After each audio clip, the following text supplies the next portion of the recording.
लोग पढ़ते हैं। क्या पढ़ रहे थे? विद्यार्थी चर्या पढ़ रहे थे। अच्छा,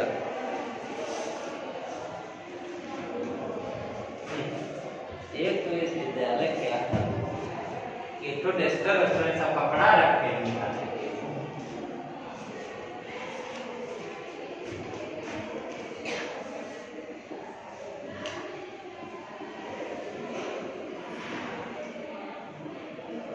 सही लिख रहा हूं?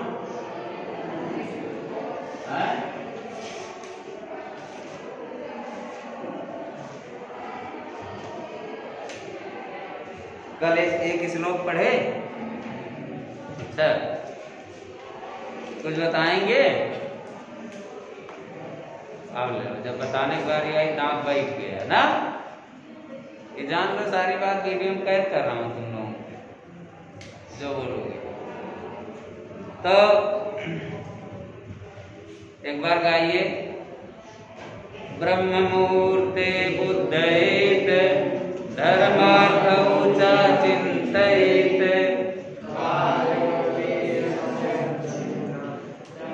वेद तत्त्वार्थमेव च न स्नानम् आचरेत भुक्त्वा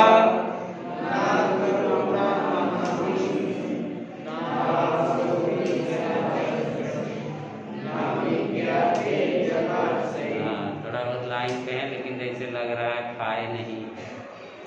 अरे थोड़ा गले को और विधिवत निकालो, लगे कि हम कुछ मन से ऐसे लगे थे जैसे गावत ना रोवत हो। रो न गाओ, फिर से तनिक तेजी से।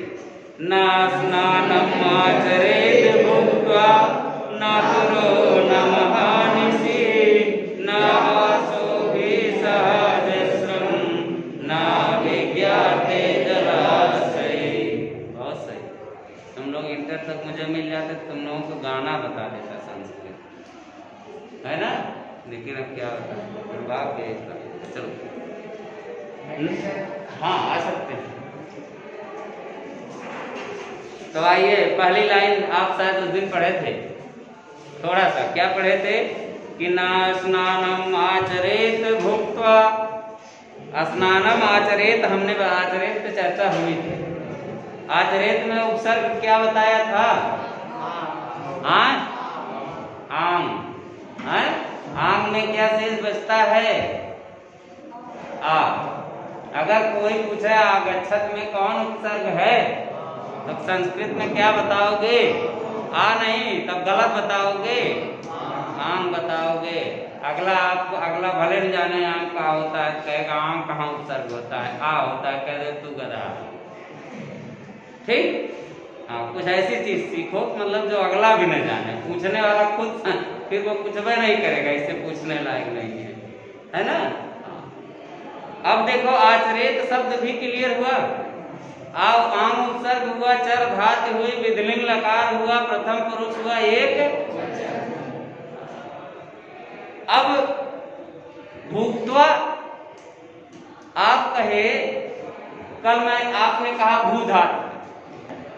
अब कैसे भू नहीं है इसको आप समझिए कि भू माने होता है अस। संस्कृत में एक शब्द अस है जिसका रूप चलता है अस्ति अस्ता है। चलता है नहीं चलता? मिलते हैं आपसे, भेंट होती है। हाँ, तो ये भू और अस दोनों समान अर्थी शब्द है। उसका रूप अस्ति अस्ता संति चलता है और भू का रूप भवति भवता है। लेकिन भू माने भी होना और अस माने भी होना। ठीक। तो यहाँ होने जैसा कोई अर्थ है? यहाँ भुक्त्वा का अर्थ हुआ खाकर। भुक्त्वा का अर्थ क्या हुआ? और खाने के लिए भू धातु है। भू धातु किसके लिए? होने के लिए। किसके लिए? तो यहाँ भू धातु बनेगी? कतई नहीं बनेगी। कौन धातु बनेगी? भूज धातु। उसी से गांव में टूटा फूटा शब्द जब माताएं जिसकी आती हैं, जब बच्चे बदमाश के कहा तुम्हें भूज डाल आवाज हम ना कहें, अब तुम्हें चूल्हे में डालो, कहते हैं नहीं कहती भाई हमारे समय में काटती थी, आपके समय में आपकी मम्मी सब लोग BA MA BEd होंगी, हाँ, इस नाते हो सकता है ना काटी हो, लेकिन जो उसके पहली वाली पीढ़ी वाली थी, जो खाली 5 पास करके अपना नाम चिट्ठी लिखने वाली माताएं, हाँ, कि अगर पापा बाहर कमा रहे हैं तो उनको चिट्ठी लिख सके। पहले ऐसे थी, बहनों को 5 पास करा दिया जाता था, अपना नाम और पिता का नाम पता वता चिट्ठी उट्ठी लिख लेती थी। उसके बाद जब बड़ी बड़ी हो जाती थी, इतनी बड़ी बड़ी, तब उनको क्या है, घर की 4 दीवारी में कैद कर दिया जाता। किसके भय के नाते? समाज के। आज वही समाज है, लेकिन इनको कोई भय नहीं है, बल्कि कोई बोलेगा 2 फैट लगाए बोलिए, ये इनकी बुराई नहीं है, अच्छाई। तो आइए यहाँ भुक्त्वा शब्द क्या है? भुक्त्वा भुज धातु में अक्त्वा प्रत्यय। कौन सी प्रत्यय? अक्त्वा कैसे लिखेंगे? आधा का आधा ता वापे आप मात्रा है ना। अब इसमें क्या शेष बचता है? बोलिए, अक्त्वा में क्या शेष बचता है? साथ साथ सब पढ़ते रहे। अक्त्वा में त्वा शेष बचता है, और हाई का कहाँ चला जाता है? का लोप हो जाता है। किससे? किससे? उधर समाज आई है एक लोगों से, कहा किससे? तस्य लोप सूत्र से लोप हो जाता है। तस्य लोप लोप करता है, लेकिन लोप किसका होता है? लोप किसका होता है? जिसकी इत संज्ञा होती है उसी का लोप होगा। जब तक इत संज्ञा होगी नहीं तब तक लोप होना संभव नहीं है। तो एक ही इत संज्ञा के लिए पाणिनि दादा ने लिखा था एक सूत्र, क्या? चोकू। क्या लिखा था? जब लगातार पढ़ेंगे तब गड़बड़ा जाएंगे। अभी एक प्रत्यय पढ़ रहे हैं ना, श्लोक पढ़ रहे हैं, श्लोक भी पढ़िए, व्याकरण भी पढ़िए, नहीं लिखने का क्या मतलब। अब चोकू सूत्र में लिखा है कि चकार, चो का मतलब होता है चकार, चकार का मतलब चाचा दादा यहाँ, क्या? चाचा दादा यहाँ। यदि किसी प्रत्यय के पूर्व में चाचा दादा यहाँ हो, या कु का मतलब उदित वर्ण पढ़े हैं, वर्णमाला, क्या? कु चु टू तू कु पढ़े हैं नहीं? तो यहाँ कु नहीं है, तो बताए कहीं नहीं गुरु जी है, कु है। अखबार बोले नहीं, तुम लोग भुला गए, याद दिला रहा हूँ, कक्षा में पढ़ाया हूँ आपको। तो कु का मतलब हुआ कवर, कु का मतलब कवर, और चू का मतलब चवड़। तो यहाँ काका का घर हो गया, कहिए क्या हो गया? कवर हो गया। तो अगर किसी प्रत्यय का पहला अक्षर चकार या ककार है, आदि, बाद में नहीं, चोकू सूत्र वहां नहीं लगेगा। कहां?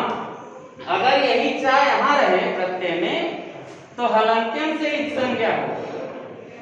समझ में आया? अगर यही चा, मान लो अभी कहीं अच प्रत्यय लगे, संस्कृत में एक शब्द है अच, ये प्रत्यय है, जैसे अक्वा प्रत्यय है वैसे अच प्रत्यय। अब यहाँ चा अंत में आए, तो अंत में अगर रहेगा तो हलंत्यम सूत्र से इत संज्ञा होगी, और तस्य लोप से। अब अगर पहले आया तो चोकू सूत्र से इनकी इत संज्ञा होगी, और तस्य लोप से लोप। दोनों में अंतर है, ध्यान दीजिएगा, पहले और। तो अक्वा प्रत्यय में ककार की चोकू से इत संज्ञा होकर और तस्य लोप से लोप हो जाता है, बचता है त्वा। क्या बचता है? अब भुज धातु में जब हम अक्वा प्रत्यय जोड़ेंगे, है ना, तो क्या हो जाएगा? भुक्त्वा बनेगा। अब अगर इसको पढ़ाने लगेंगे कि भुज में जा का कैसे हुआ, तब तो बहुत पूरा पीरियड यही चला जाएगा, इस श्लोक के जगह व्याकरण पढ़ लेंगे। समझ में आया? अभी इतना समझिए कि अक्वा प्रत्यय जिसमें भी लगी वहां अर्थ कॉन्टिन्यूअस टेंस में बनता है।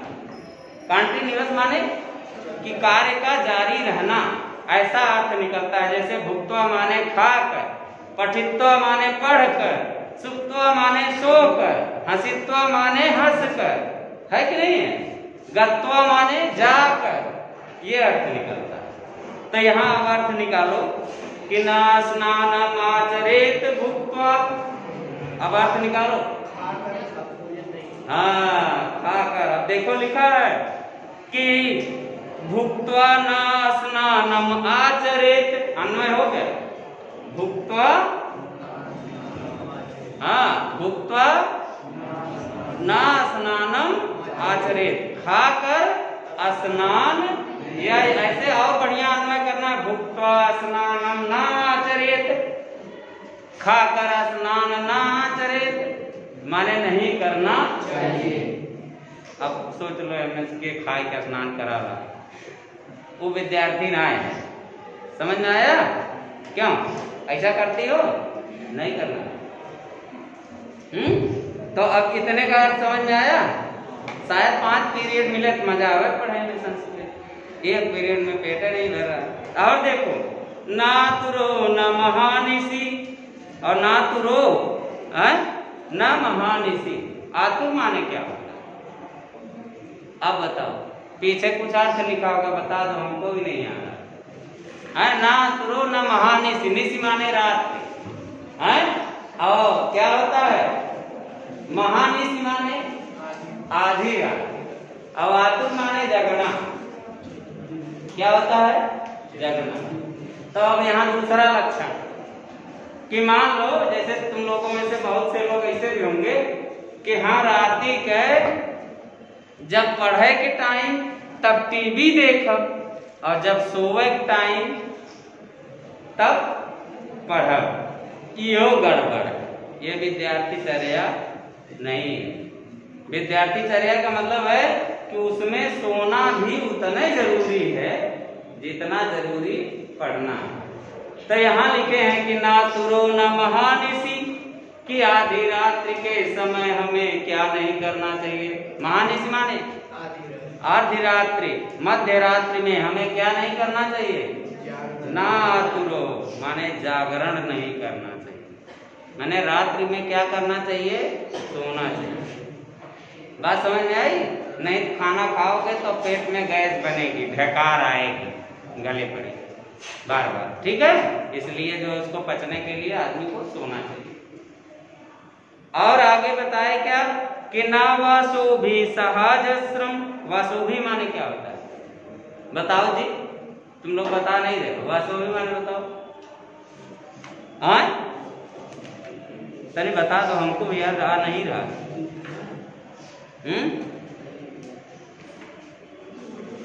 दूसरा श्लोक है ना? हाँ, वासो भी सह नहीं दिया है। अच्छा, तब कैसे जानेंगे कि सहज क्या लिखा है? सहजश्रम, सह धन अजस्रम। क्या लिखेंगे? सह धन अजस्रम। वासो भी, वासो भी शब्द का अगर आप रूप बना ले तो शायद, वासो भी शब्द का रूप बना ले तो शायद अर्थ निकल जाए। हमको आना ही रहा था लेकिन अब आ गया, इसलिए हम रूप बना लिए, कारक से हमने अर्थ निकाला। वासो भी तृतीया विभक्ति का बहुवचन रूप, और ना माने नहीं। अवास माने होता है स्थान, वास माने जैसे आप जहां बैठे हैं वो वास। आवास शब्द सुने? आवास माने घर, तो ये पठवास, पठवास माने पढ़ने का घर। बोलो, आवास माने रहने का घर, जहां हम लोग अस्थायी रूप से रहते हैं। तो वास का मतलब आप इस पे बैठे हो ना, मैं इस पर खड़ा हूं, ये वास है। तो लिखा है कि वास का मतलब आवास अर्थात सोने से है। और सहजश्रम, सहजश्रम का मतलब होता है, बोलिए, सह माने, सह क्या है? अव्यय। सह क्या है? सह क्या है? अर्थ क्या है? सात। सात, सात के योग में सहसा कम सार्धम समम जोगे, क्या आगे डाटा बोलो। अरे गधा है बोलना, करण कारक ना पढ़े हो, करण में ये सूत्र नहीं मिला है तो कौन व्यक्ति? सहसाकम सार्धम समम जोगे तृतीया। याद दिया होती तब वो कुल ना बोलत में यही नहीं बोल रही अब कह कुल भुलाएंगे। कारक पढ़ाया था शायद पंचमी विभक्ति में, तो ये सूत्र बहुत बढ़िया था। यहाँ सह और अजस्रम माने क्या होता है कि जो अज माने पैदा होने वाला, अज माने क्या, तो कह रहे हैं कि सह अज जो साथ साथ पैदा हो, माने जो हम उम्र के लोग, कौन लोग, जो हम उम्र लोग हों, ठीक है, तो उनके साथ क्या नहीं करना चाहिए, ना वासो भी। हाँ मतलब क्या कि सोना नहीं चाहिए, मतलब हमें कैसे सोना चाहिए, अकेले सोना चाहिए। कैसे सोना चाहिए, कहने का भाव यहाँ है कि ये विद्यार्थी का लक्षण है कि साथ हमें नहीं सोना चाहिए। कैसे सोना चाहिए, अकेले सोना चाहिए। ये नहीं कि हम किताब लेके पढ़ने बैठे तो वहीं 5 लोग एक तकत पे सोए हैं, कोई मेल रहा है तो कोई वहीं खौं नाक बजा रहा है। ये कहने का मतलब, यहाँ कहने का भाव है कि विद्यार्थी को एकांत में अकेले सोना चाहिए। बात समझ में आया? यही भाव है कि विद्यार्थी को कहाँ सोना चाहिए, अकेले सोना चाहिए, उसको समूह में नहीं सोना चाहिए। क्योंकि विद्यार्थी जीवन जो है वो संन्यास जैसा, तपस्या जैसा जीवन होता है। समझ में आया? और जब ये कहीं तकत पे 3 लोग सोए, अब क्या पता अगर आपका मन पढ़े में लगतो भाई तो 2 आदमी अगर वहां नाक बजा रहे हैं तो तीसर के देख के खुदे वहां ही लगे 8 बजे। बोलो गलत बोल रहा हूँ? इसीलिए लोग बोलते हैं कि जब चलती हुई गाड़ी में जो ड्राइवर की सीट के बगल में बैठता है, अगर वो सोने लगता है तो तुरंत ड्राइवर या तो मना करता है, ना ही कोई कहता भाई देखा जागे घोर राती में ते ड्राइवर के बगले बैठे, ना ही जाए कि पीछे वाली सीट पे बैठे। क्योंकि ये सब स्वभाव में होता है कि देखी देखा वाला हिसाब, भीड़ के लड़कियों की ना, कि मतलब अगर देखे कि फर्स्ट क्लास सो रहा है, माउस काट रहा है, तो हमको भी अपने आप उगाने लगती है। और शायद अगर नहीं दिखाई देंगी वो निद्रा माँ, तो शायद हम आधा घंटा ज्यादा पढ़े। इसी के लिए लिखा कि विद्यार्थियों को साथ में नहीं सोना चाहिए। कैसे सोना चाहिए, अकेले। और क्या लिखा कि ना विज्ञाते जलाशय, ये तो बहुत जबरदस्त बात। अविज्ञाते है, अविज्ञाते की व्याकरणात्मक टिप्पणी बताओ।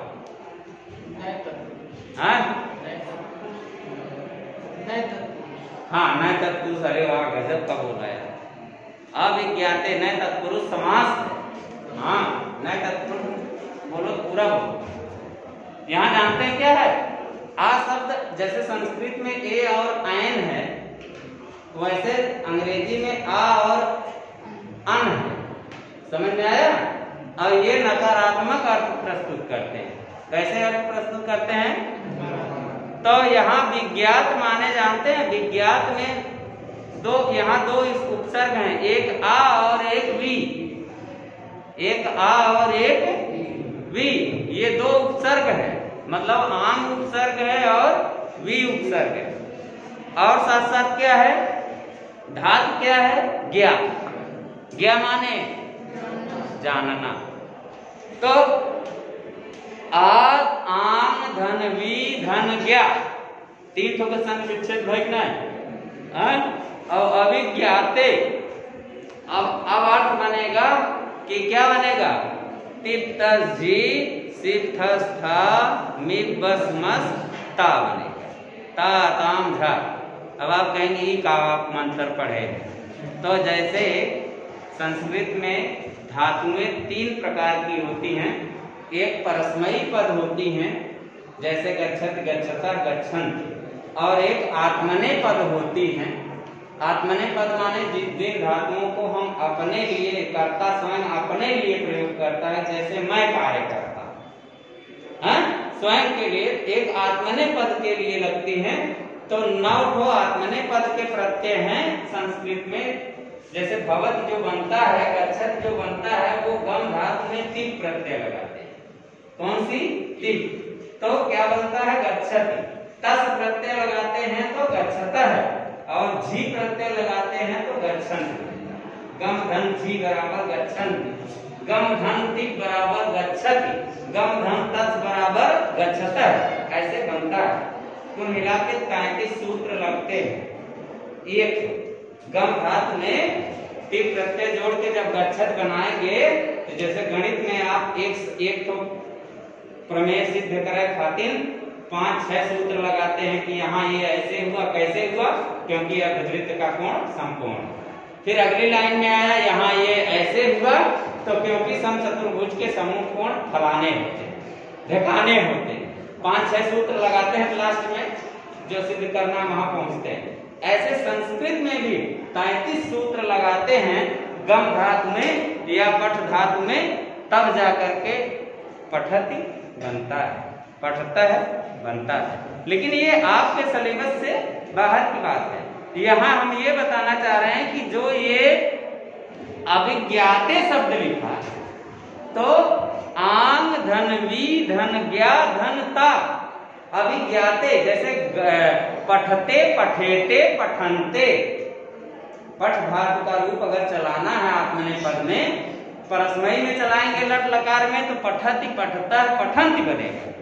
अब आत्मनेपद में अगर लट लकार में चलाएंगे तो पठते पठेते पठनते, पठते पठेथे पठध्वे, पठे पठे वही पठा वहे पठा महे, ऐसे रूप चलता है। तो ये आत्मनेपद है। देखिए जैसे पठते है वैसे अभिज्ञाते, क्या है अभिज्ञाते। अब बात समझ में आई? तो यहाँ ता प्रत्यय लगेगा, खाली जानिए आप, बहुत अंदर मत जाइए, नहीं तो खोपड़ी जो है बहुत फलाने लगे। ठीक, तो ये इसकी अभी व्याकरणात्मक टिप्पणी हुई ना धन, ना धन आइबे करे, ना में आ छुपा है तो ना अलग कर दो, ना धन आंग धन वी धन ज्ञा धन ता, क्या बना अभिज्ञाते। ज्ञा धातु माने जानना, अभिज्ञाते माने जिसको हम नहीं जानते हैं। अभिज्ञाते का अर्थ क्या है? जिसको हम नहीं जानते हैं। और किसको? जलाशय, जलाशय जल का जहां पर आश्रय हो, जिसमें जल खूब मात्रा में भरा, मतलब ऐसा जल वाला स्थान जिसको हम ना अभिज्ञाते, जिसके बारे में हम नहीं जानते हैं, वो हमें हवाई के कूदे के नाय चाहिए। ये भी विद्यार्थी का लक्षण, माने उसमें हमें स्नान नहीं करना चाहिए। नाई का पता पौड़े ना आए तो हमें बूढ़े लगवा चाहिए। बोलिए, जैसे अगर तालाब को आप जान रहे हैं कि ये तालाब जाना है, इसमें इतना गहरा है, कूद जाएंगे, इतना है, नीचे मिट्टी मिल जाएगी। लेकिन क्या पता कहीं गए मामा के घर, अब पानी भरा है और सब कहे चला नहाए, चला नहाए। अब का पता को हमें कोनो ऐसनो तालाब है जौन की गाय में नहीं जाना तो बहुत गहीर है, इनमें बुढ़े लगे। लेकिन तू मामा कहाँ गए वाली तो इना खा जाए कोई में कुछ जाओ कर बाद ढबर ढबर वही में बुढ़े लगा। तो इसीलिए लिखा कि ना अभिज्ञाते जलाशय, की मतलब ऐसे जलाशय, ऐसे तालाबों में हमें नहाना नहीं चाहिए। कैसे तालाबों में? जिस तालाब के बारे में हम जानते ना हो उसमें हमें स्नान नहीं करना। इसका अर्थ पूरे का समझ में आ गया? अब परीक्षा में आएगा, लिख लोगे। इस नाते एक एक शब्द अर्थात लिख रहे हैं कि वैसे चैप्टर काट दिए गए, कुल 4 या 5 तो पद में चैप्टर रखे गए हैं। आप कितने रखे गए हैं? 4 या, जिसमें से मुझे लगता है कि जितने श्लोक हैं ये इतना बढ़िया श्लोक हमें छांटल कि ये आपकी परीक्षा में इससे प्रश्न निश्चित रूप से पूछा जा सकता। तो आगे वाले जो इम्पोर्टेंट हो तो वीडियो और कोविड-19 की भेंट चढ़ गए, तो हम इसी को बढ़िया से पढ़ लें ताकि फंस जाए तो कंटिया झटकल जाए, मछली निकल जाए, है कि ना? नहीं का पता कि वो छूट जाए। इस नाते इतना बढ़िया से इसको पढ़िए। अब लिखा ना उच्चेष्टम कस्यचित् दद्यात् ना, कैसे पढ़ेंगे इसको? दद्यात् ना, अरे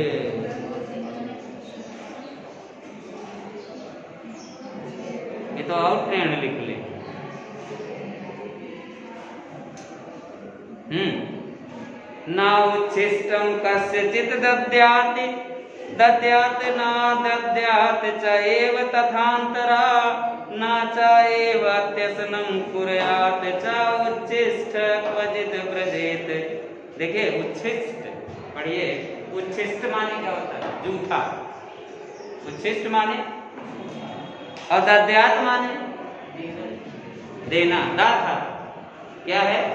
दाधा कौन सा लकार? दद्यात में लोट लकार। क्या? प्रथम पुरुष एक वचन। अब आप कहें गुरु जी तो कहीं पढ़ लेना है, हमें तो पठत होता है, लेकिन और बढ़िया किताबों में पढ़ोगे तो पठत भी मिलेगा, पाठयात भी मिलेगा। दोनों आगलिक करके लिखा होता है कि ये भी होगा ये भी होगा, तो वही दद्यात लिखा। तो यहाँ लिखा कि ना उच्छिष्टम कस्यचित्, कस्यचित् माने किसी को, हैं? और दद्यात् माने, तो मतलब क्या हुआ इसका? कि किसी को हमें अपना जूठा नहीं खिलाना चाहिए। चाहे मतलब किसी को माने, जैसे हम लोगों के घर में रिवाज है कि जूठन पशुओं को खिलाया जाता, नहीं खिलाया जाता। घर में हांडी या बाल्टी ढाई लाए ले, माताएं बर्तन धुलती हैं, तो जो अन्न हम छोड़ देते हैं उसको बाल्टी में रख देते हैं और ले जाकर पशुओं को खिलाया जाता है, गौओं को खिलाया जाता है। जबकि और एक तरफ उनकी पूजा करते हैं कि ये गौ माता है, और दूसरी तरफ उनको क्या खिलाते हैं? जूठा खिलाते हैं। तो यहाँ लिखा कि ना उच्छिष्टम कस्यचित् दद्या, कि किसी भी जीव को अपना जूठा नहीं खिलाना चाहिए। ठीक, और क्या लिखा? ना दद्यात् च एव तथान्तरा। तथान्तरा माने क्या होता है? अंतरा शब्द पढ़े हैं, अंतरा कहाँ मिला? कोई बता दे तो हम मान लें। एक तो सूत्र आया होगा, मिला ही नहीं आपने। अंतरा अंतरेण युक्ते द्वितीया, कारक में द्वितीया विभक्ति में ये सूत्र नहीं मिला, अंतरा अंतरेण युक्ते। अच्छा, तब आपके सिलेबस में नहीं है। तो वहीं से आया है कि ना दद्यात, और नहीं देना चाहिए, चाहे एव तथान्तरा माने बाद में, अंतर माने क्या? बाद में। कहने का मतलब है कि अगर आप कुछ खा रहे हो, हैं?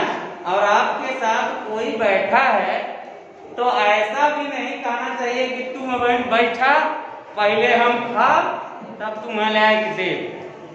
ये भी नहीं करना चाहिए। नियम क्या बनता है कि पहले उसको देंगे तब अपने खाएंगे।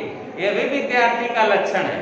तो वही लिखा ना दद्यात् च एव तथान्तरा, कि मतलब बिना उसको दिए हुए हमें अपने खाना भी नहीं चाहिए। और ना च एव अति असनम कुर्यात्। असन माने क्या होता है? बोलिए। असन माने अन्न भी होता है। और यहाँ असन माने क्या है? थोड़ा देख के बता दो कोई।